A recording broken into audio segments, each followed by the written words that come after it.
Today I am presenting a waste material of collection. This is a waste material of collection box, and you have waste go to metals and paper, plastic. So you have rewarded into. Thank you. It is just a simple idea.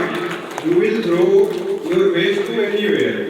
मतलब आप अपने जो waste material like plastic, paper और other things को आप इधर उधर फेंक देते हैं, जिससे क्या है एनवायरनमेंट पोल्यूट होता है और साथ साथ उसको जो एनिमल्स है वो लोग ईट कर लेते हैं, जिससे उन लोग का डाइजेशन सिस्टम खराब हो जाता है। तो ये जस्ट एक आइडिया है। आप अगर इसमें अपना waste material like plastic, paper and metal इसको डालेंगे, उसके थ्रू आपको एक रिवार्ड मिलेगा।